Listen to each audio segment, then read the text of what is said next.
ம்.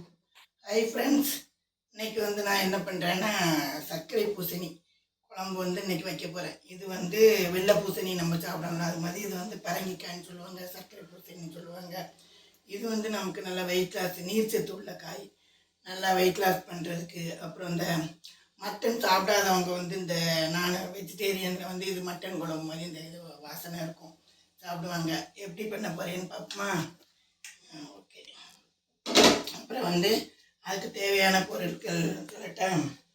தேவையான பொருட்கள் ஆயில் ஒரு 2 ஸ்பூன், அப்புறம் வெங்காயம், கடுகு, காஷ்மீர் சில்லி ஒரு ஸ்பூன், அப்புறம் இதுக்கு 3 டேபிள் ஸ்பூன் நம்ம குழம்பு மசாலா தூள், ஒரு 1/4 டீஸ்பூன் மஞ்சள்தூள், இது கொஞ்சம் வாசனையாக இருக்கும், ஒரு 3 பச்சை மிளகாய் போடணும், ஒரு கருவேப்பிலை. இதெல்லாம் இதுக்கு தேவையான பொருட்கள்.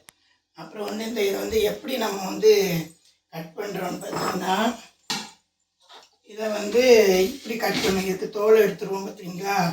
இந்த மாதிரி நம்ம ஒரு லைட்டாக இந்த மாதிரி தோலை எடுத்துட்டு நம்ம இதை இப்படி தோலை எல்லாம் நம்ம எடுத்துருவோம் பார்த்தீங்களா. எடுத்த பிறகு நான் உங்களுக்கு ஒரு ஷார்ட்டாக ஒரு கட் பண்ணுறது உங்களுக்கு காமிக்கிறேன். நான்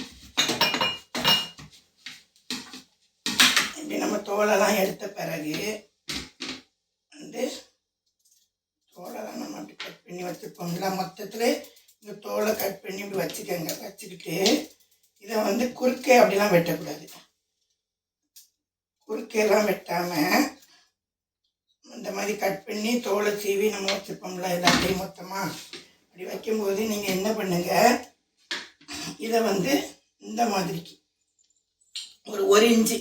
ஒரு இன்ச்சு விட்டு இப்படி இதே மாதிரி 1 இன்ச்சு வெட்டி இதே மாதிரி எல்லாம் கட் பண்ணி இப்படி ஸ்ட்ரெயிட்டாகவே எல்லாம் எடுத்துகிட்டு இப்படி ஸ்ட்ரெயிட்டாக 1 இன்ச்சுக்கு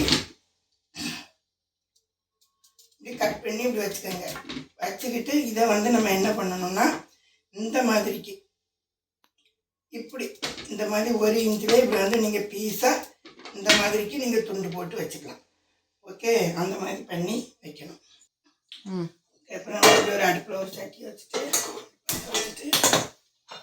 தேவையான ஆயில் ஊற்றிக்கலாம். ஒரு 2 ஸ்பூன் நம்ம ஆயில் ஊற்றியாச்சு.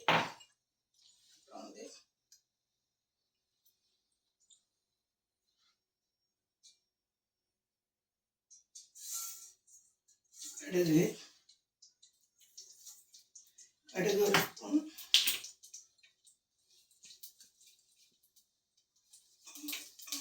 கருவேப்பிலை,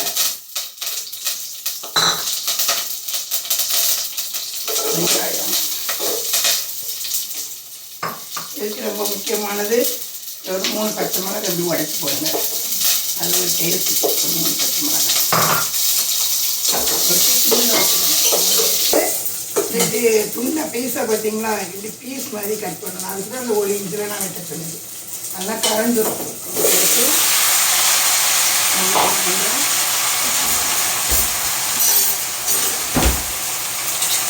நல்லா கிண்டி விடணும். நல்லா கிண்டி விடும்போது கொஞ்சம் உப்பு, நம்ம ஒரு தேவையான உப்புல ஒரு பாதி போடுங்க.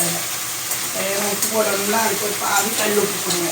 கல் உப்பு போட்டு மேஷ் பண்ணுங்க.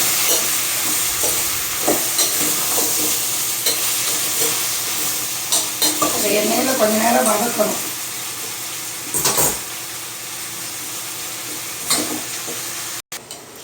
நம்ம எல்லாம் போட்டு வேக வச்ச பார்த்தீங்கன்னா, அந்த காயோடு சேர்ந்து எண்ணெயோடு சேர்ந்து நல்லா நீர் காயெல்லாம் அப்படி வரும். இப்படி வந்த உடனே நம்ம அடுத்தால அதுக்கு தேவையான மஞ்சள்தூள், 1 ஸ்பூன் காஷ்மீர் சில்லி, அப்புறம் இந்த குழம்பு மிளகாத்தூள் ஒரு 3 ஸ்பூன் வச்சுருந்தேன். அந்த குழம்புக்கு தேவையான மிளகாத்தூள் போட்டு நம்ம இந்த மாதிரி மேக்ஸ் பண்ணி அந்த மசாலா கொஞ்சம் அதோடு சேர்த்து காயை வதக்கணும். கொஞ்சம் அந்த மசாலாவோட சேர்த்து வதக்கணும்.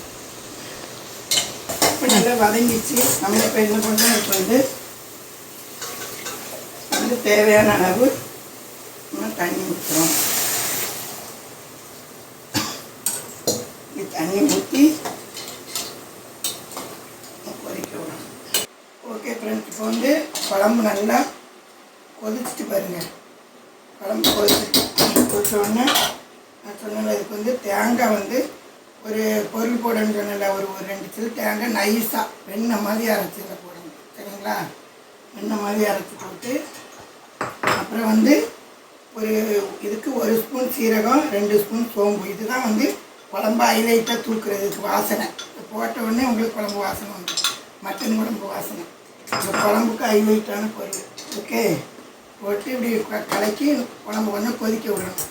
கொதிக்க விட்டு ஒரு 5 நிமிஷம் அலசின தண்ணி, இது மிக்ஸி அலசின தண்ணி அதெல்லாம் நமக்கு சேர்த்து அப்புறம் வந்து உப்பு பார்த்து தேவையான அளவு உப்பு எப்படி இருக்குது அப்படின்னு பார்க்கணும். பார்த்திங்கன்னா உப்பு எனக்கு சரியாக இருக்குது. ஓகே, உங்களுக்கு தேவைப்பட்ட இந்த நேரத்தில் உப்பு போட்டு குழம்பு கொஞ்சம் நேரம் கொஞ்சம் சிமில் ஏற்றி கொதிக்க விடுங்க. கொதிக்க விட்டு ஒரு 5 நிமிஷம் சிமில். ஓகே, குழம்பு பாருங்கள். இது வந்து காட்டு குழம்பு வந்து பாருங்கள். இப்போ நல்லா அப்படியே சிமிலில் போட்டு எடுத்தோன்னா இப்படி வந்துடும். ஸ்டவ் ஆஃப் பண்ணிவிட்டு அப்புறம் வந்து நம்ம அப்படியே சாதம் எடுத்து சாதம் வச்சுருக்கேன். அதில் வந்து பாருங்கள், ஒரு குழம்பு கூட உடையில பார்த்தீங்களா? அப்படியே எடுத்து அப்படியே தட்டில் ஊற்றிட்டு, இது வந்து மட்டன் சாப்பிடாதவங்க கூட மட்டன் குழம்பு மாதிரி இருக்கும். இந்த பூசணிக்காய் குழம்பு ஒரு நேரம் வச்சு இப்படி எடுத்து பீஸ் பாருங்கள், உடையவே செய்யாது. இப்படி பீஸோடு வச்சு ஒரு காய் அள்ளி அந்த காயோடு சேர்த்து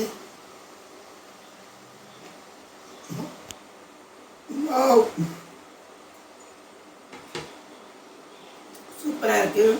இதே மாதிரி நீங்களும் ஒரு நேரம் வச்சு சாப்பிட்டு பாருங்கள். வச்சுட்டு எப்படி இருக்குன்னு கமெண்ட் பாக்ஸில் சொன்னீங்க. ஷேர் பண்ணுங்கள், சப்ஸ்கிரைப் பண்ணுங்கள், லைக் பண்ணுங்கள். Okay, bye friends.